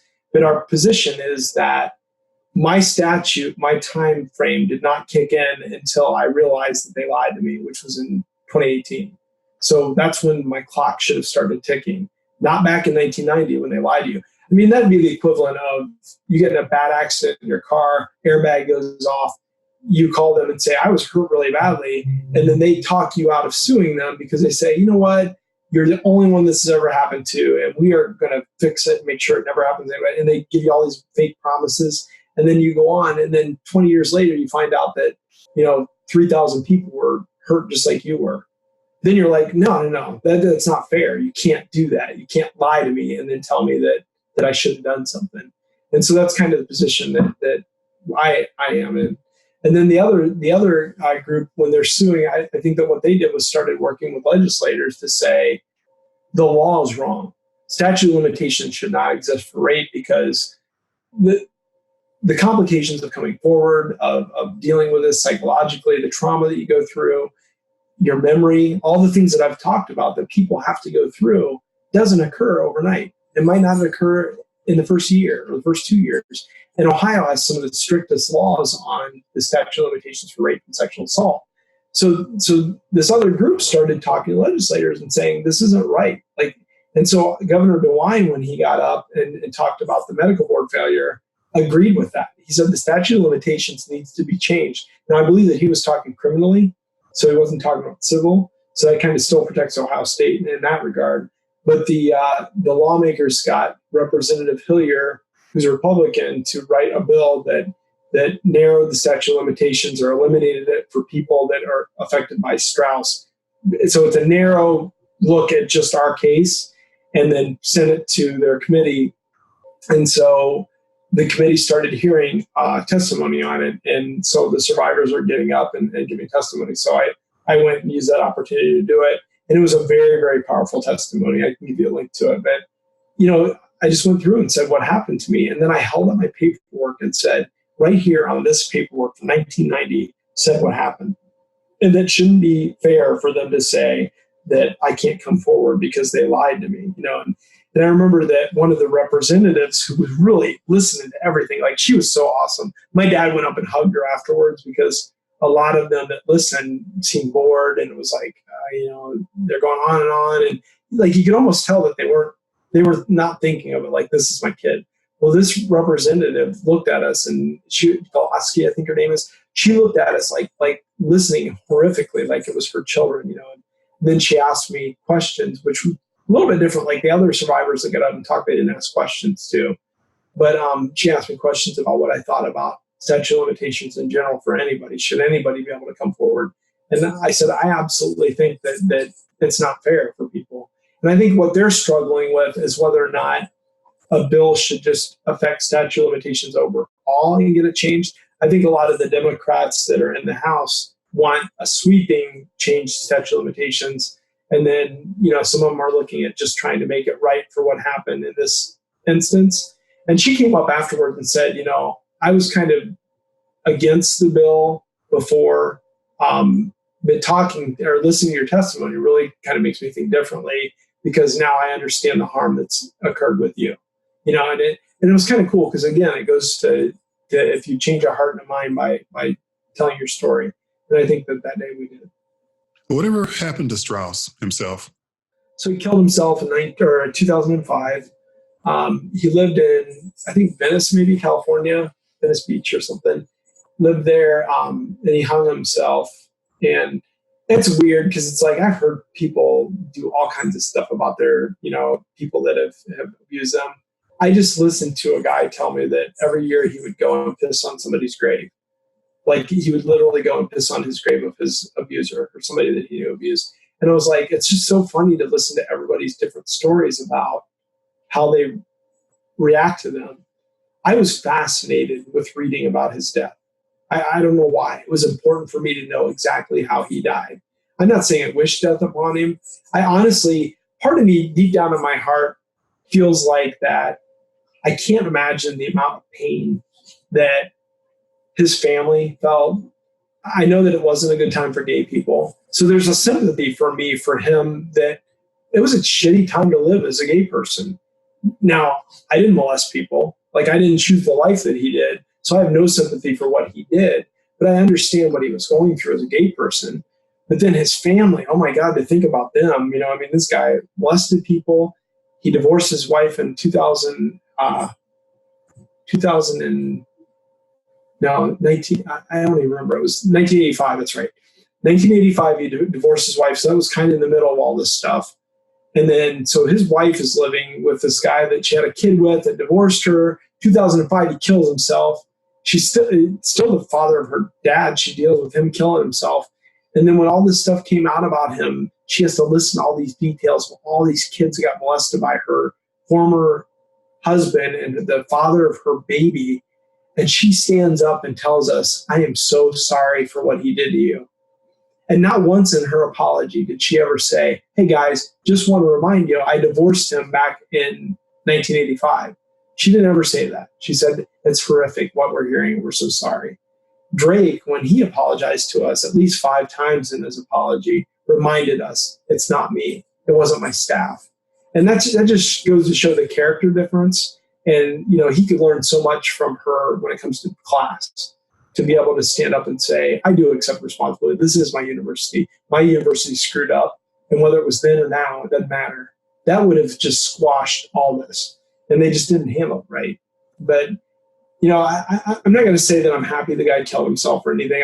Honestly, I think that it was a cowardly way out. It really sucks that none of us can confront him. I would love to sit and confront him again, like people were able to do with Master, and to look him in the eye and say, I knew you lied. And I said you lied back then, and you lied to me in my face. And now we know that you did this. And just let him sit there and have to face all these people. Like, I think that's something I would love to do, that I wish you robbed me the opportunity. He told himself. And unfortunately, his death was probably very peaceful. He was on a lot of pain meds. He was on a lot of, I think, Oxycontin and gabapentin maybe or something. But he's on all these things that people take typically when you're addicted to pain meds. And you take enough of that stuff and you basically fall asleep. So I almost envisioned a peaceful death where he put a rope around his neck, took a bunch of pain meds, fell asleep, and it was done. Everything was gone. Do you ever wonder if Strauss himself was sexually abused as a young man? I don't know. I don't know. He was in the Navy. I know a little bit about his past, but I don't believe, I can tell you as a gay man, being sexually abused doesn't make you gay at all. Did he go through some kind of trauma that made him feel like it was acceptable? I don't know. And again, this could be way off base. I can't say that this is right to even say. I feel like that anybody that sexually assaults somebody has to have a mental illness. I think the fact that you could do that to another human being and be able to do it, and think of it, or to not even worry about what it's doing to people. I think that that's a mental illness. I don't think that you can be right and do that. Maybe that got to him. The 90s were a time when people probably did what they felt like they had to do to get by because they were gay or whatever.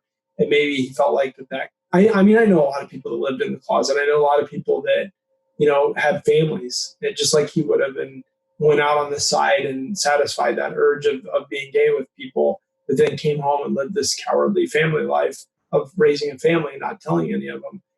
And so I do believe that people kind of live that existence, which is sad. And then, around 2005 or 6, when people were starting to come out, Will and Grace and, stuff like that were on TV, and people realized that, gay people are just like anybody else. I think that people probably think back and think, Jesus Christ, what did I do back then? And maybe ultimately that's why he decided to kill himself. Even in his suicide note, it was arrogant because he wrote in there, that the back pain that he has is not conducive to his lifestyle. And I think it used those words. The guy was super, super arrogant. It's hard to express how arrogant he was. How has this whole ordeal impacted your life in terms of your romantic relationships, your professional relationships?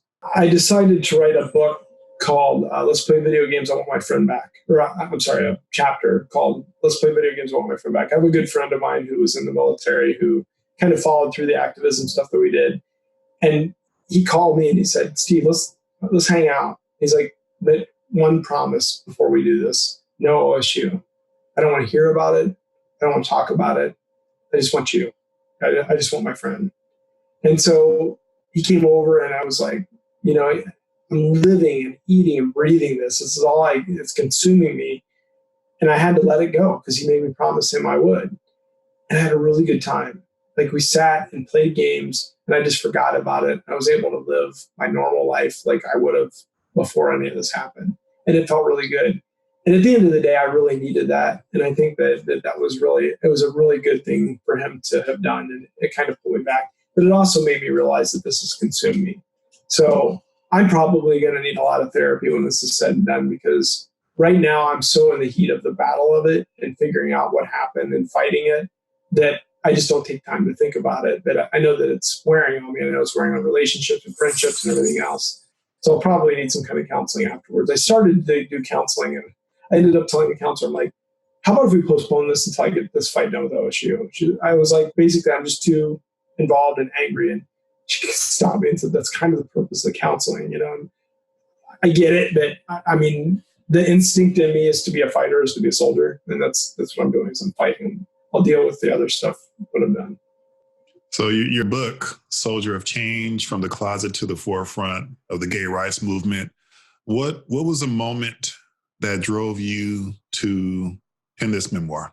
It was the moment when I sat down and talked to that public information officer, and he was listening to all the stories, and he said, man, if you ever write a book. And I thought about it, and then he said, you need to tell your story. So that's when I decided. And, you know, there were other things like people had said, he was a plant. The Democrats planted him. He isn't even a soldier. He's just somebody on a video that's faking. I've heard that kind of crap.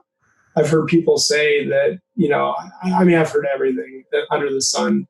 And so I started thinking, you know what, these people that are all speculating, I'm going to tell them exactly what happened. You know, I mean, and then that HBO Newsroom thing happened. And it's like everybody else was telling the story. So I thought it's an important story. So I wanted to tell it. And I kind of think that that's my same motivation for writing the second book too, about OSU. And the title's going to be a little bit bitchy because I'm going to call it How OSU Beat Michigan State.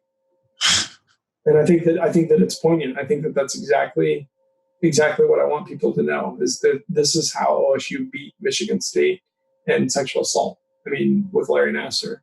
And I mean, Michigan State obviously went through a ton of stuff, and a lot of stuff's coming out now even about their administration and some of the shady things that happened. And I think that their president of the university had to resign, and a lot of stuff that happened with that were shady, and that all came out. But I think OSU beats them. I think that they topped them. Strauss was dwarfed the number of people that both Penn State and Michigan State. I think you can combine them, and Strauss still dwarfed them. I mean, the people that they affected are the people that have come forward. They said 1,500 people so far. They speculate 1,500 incidences of sexual abuse. So Ohio State absolutely beat Michigan State. What's some of the best advice you can give someone who experiences sexual assault? What I think the most important thing that you can understand is that, and again, this is the same with both things that I've talked about with LGBT or sexual assault, is that you have to trust the power of your voice. You have to believe in yourself, and you have to believe that you shouldn't be ashamed of what happened, because it's not shame for you. It's not shame for you to hold or bear. It's shame for the people that protected that abuser. It's shame for the institutions that protected him or them. And you have to come forward, and you have to be able to tell your story. Trauma-informed care always says to don't re-traumatize yourself in anything that you do everything at your own pace, but use the power of your voice and stand up and not let these people do this. Because if they feel like that they can do it, then it will never stop. And I think that you need to make all the people that are accountable for the responsibility and decisions made understand, what if we were your kid? How would everything be different? And I think that's a general rule in society in general. Whenever you're dealing with something, put your mom's face on that. Put your kid's face on that. And tell me if you would treat it differently if it was your own family. And if that's the case, then you're a crappy human being for not treating it that way anyway.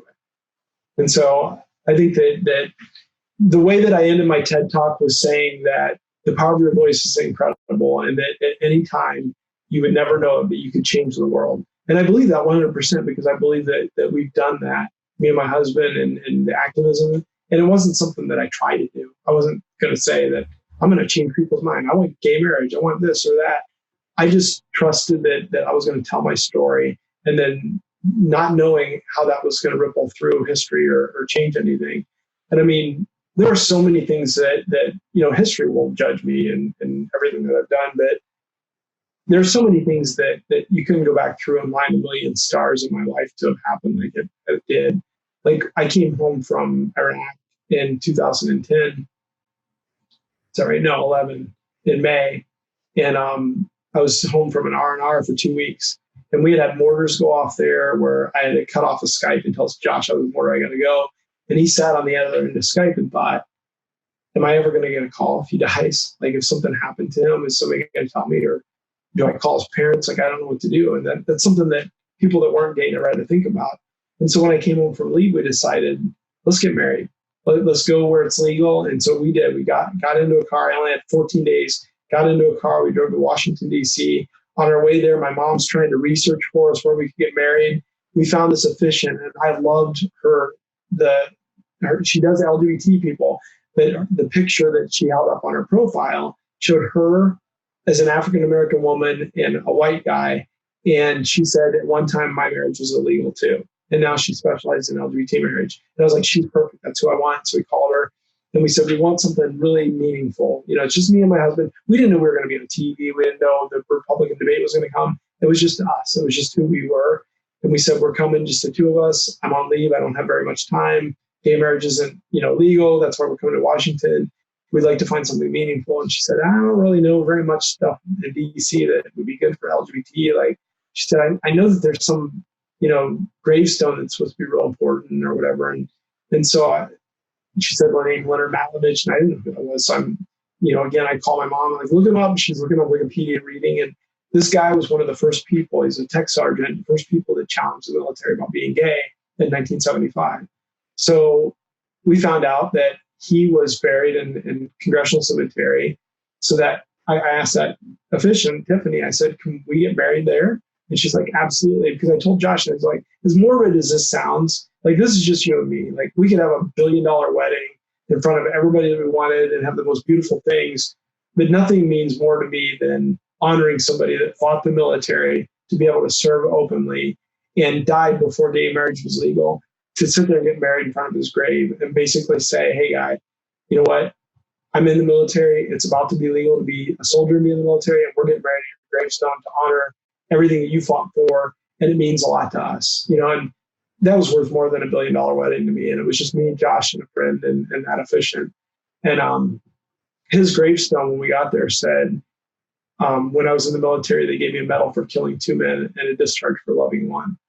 And I thought that was incredibly powerful. And so we got married at his grave. And I write about that in the book. And then later, an opportunity came up for us to buy the plot beside him. Somebody that was a close friend of his bought it. And so he sold us that plot.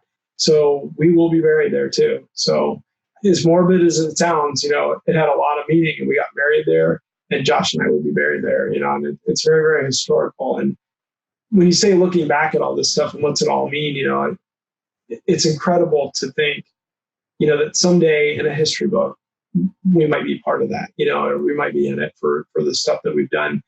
And our goal has never been to be in it. That's not what our goal is. Our goal is to live our lives and to be the best people that we can be, and to try to change the world in the best way that we can and do the right things. And you never know. Like Rosa Parks probably never thought that she would have streets named after her. She'd be part of history, or her name will never die. And she wasn't thinking on the bus that day, I just want to be in a history book. She wasn't thinking that. She was thinking, this isn't right, and I need to speak up. And that's all we do too. That's all we're doing. And I think that's what I would tell anybody, is to know that you could be that person at any time, and nobody knows when that'll happen. And I truly believe, I 100% believe that. I would never have thought, we've gotten the publicity or the ability to be able to talk on a podcast in California, or, be anywhere that we've been. I think people are seeing in you what I'm seeing in you. And George Takei wrote the foreword of your book. Yeah. So, we're all seeing the value in your message, and we're seeing your strength and your courage and all the other qualities that you're broadcasting. How, are you and some of the other victims from OSU getting any type of support, whether it's counseling or peer groups or anything like that? OSU has offered counseling. And again, the thing is that at the end of the day, when they had an opportunity to say, you know what, this is horrible, we want to give you guys counseling, what they did instead of that, in lieu of that, at a time when we really needed stuff like that, was to put out a personnel file calling us all liars, saying Strauss is perfect. And so once they were hit in the face with a black eye, and the Perkins report came out, and I came forward with that paperwork, and they looked terrible. Now they're offering counseling. And so it's a day late, a dollar short. It's not something that anybody feels is genuine. It feels disingenuous. It feels like that it's something that they're doing for a PR measure. So nobody feels like that it's something that is beneficial to me. And so much time has passed since then. Right. Yeah, I mean, they had an opportunity to do this when we needed it. And the fact right now, it almost makes me feel like that if I would take advantage of that now, it would almost be like that I'm somehow buying into their BS. And I just don't feel like that's right. Now, I'm not saying that people shouldn't seek it, but no, there really isn't anything that support is we've done with each other. I mean, I've become friends with Brian Garrett, the kid that got molested after me. We couldn't be more different people. He's gay, or I'm gay, he's straight. We're just completely different worlds. And he came to my retirement party for the Army the other night. We've become friends and bonded over this because we understand what each other went through. And even the wrestlers, when we talked to that judge, everybody got to tell their stories to the mediator during mediation and was talking to them and saying, here's what happened to me and here's what happened to me. And I'm sitting here listening to these stories of these wrestlers. And I'm sitting there just like wanting to vomit of these stories thinking, God, what do these people think of gay people? And when it got to me, I basically said that. I said, I don't want you to mistake in the fact that I'm not going to cry in front of you, meaning that this hasn't hurt me because it's hurt really badly. This is the way I manifest myself. But I said that listening to all these stories, I said, I'm gay. And I want to say to all these guys, I am so sorry for what this guy did to you. And I just hope to God that you don't think that gay people do this and that this isn't right. And by the end of that thing, these guys were coming up and shaking my hand and hugging me. And like, we were bonding over this. That's an incredibly resilient human moment when, almost the things that I'd heard the wrestlers say before that were almost borderline homophobic, where it was like that culture of deviancy and all those trigger words that gay people hear and you think those are words that people just say about you or whatever. And here they are, like, they're on my side 100%. We're like teammates. We're like wrestlers together. And we're bonding over this and fighting, and we are there for each other. And we have each other's backs. And it doesn't matter if I'm gay or not. They don't feel any differently about me. And I think that we've all kind of changed that our perceptions have changed with that. It's been a resilient human moment. It's been very cool. This has been an incredible human moment for me. Talking about transparency, I remember a time where, I was, I'm an inner city kid, man, or was an inner city kid. And I went through a stage of being homophobic, and never in my wildest imagination did I think I would have this almost 2-hour conversation with a guy who I have the utmost respect for. And it has nothing to do with your sexuality. It's the kind of man that you're coming off as. And high props to you. I appreciate that very much. Yeah. It means a lot. So any final thoughts? I'll be sure to have links with your social media and where the people, if they want to purchase your book, in the description on YouTube. The only thing that I'd like to leave people with is I just don't want to come across as angry. I mean, my goal in all this is to make people that have the decision-making process to be able to stop and think, what if this was my kid? And to actually stop and make good decisions to keep this from happening to somebody else. And that's what I would question anybody at OSU right now, is that the things that you're doing now, if you had another Strauss, don't you understand how that's a repeat of what happened before, and that you're going to be responsible for this history repeating itself? And that's the biggest thing that I want them. People say, what do you want from this? I want them to understand that. I want them to change that and not let that happen to their kids. I mean, that's honestly what I want more than anything in the world. And to let every single person that's ever been sexually assaulted to know that you didn't do anything wrong, and that it's okay for you to come forward, and it's okay for you to have the confidence to not have people judge you. Because the judgment shouldn't be against you. It should be against the people that made the decision that protected them, or the people that made those horrible acts against you. And that you should feel completely proud of yourself and proud of coming forward to be able to be a voice for people that might not be as strong as you. From where I sit, your level of concern and your anger sounds appropriate based on what's happened and what's happening with this. So I don't, you're not coming across as wrong, angry guy from where I sit. I appreciate that. Yeah. Okay, my friend. Well, thanks, Steve. Have a good day, man. Yeah, you too. Enjoy the weather. Bye-bye.